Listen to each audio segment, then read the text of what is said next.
Praise the lord. ఈరోజు దేవుని వాగ్దానము మార్కు సువార్త 9వ అధ్యాయం 23వ వచనం. నమ్ముట నీ వలన అయితే నమ్ము వారికి సమస్తము సాధ్యమే. ప్రియమైన సహోదరి సహోదరులారా, దేవుడు ఈరోజు ఈ వాగ్దానం ద్వారా మీతో మాట్లాడుతున్నాడు. నేను ప్రార్థన చేస్తే నాకున్న ఈ రోగం తగ్గుతుందా? నేను ప్రార్థన చేస్తే నాకున్న బాధలు తగ్గుతాయా? నేను ప్రార్థన చేస్తే నాకున్న అప్పుల నుండి విడుదల పొందగలనా? నేను ప్రార్థన చేస్తే నాకు ఉద్యోగం వస్తుందా? నేను ప్రార్థన చేస్తే నేను చేసే వ్యవసాయంలో లాభాలు వస్తాయా? నేను ప్రార్థన చేస్తే నేను చేసేటువంటి వ్యాపారంలో లాభాలు వస్తాయా? నేను దేవునికి ఇష్టురాలిగా ఉండగలనా? దేవుని మార్గంలో నడవగలనా? నేను ఆత్మీయంగా ముందుకు సాగగలనా?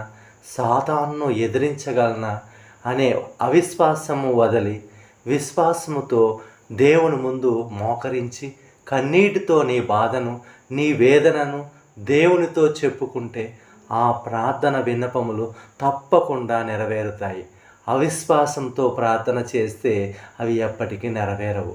అందుకే దేవుడు చెప్తున్నాడు, నమ్ముట నీ వలన అయితే నమ్మువారికి సమస్తము సాధ్యమే.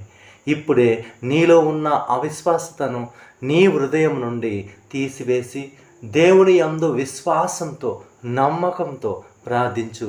తప్పకుండా దేవుని కార్యములు చూస్తావు. ఆమేన్.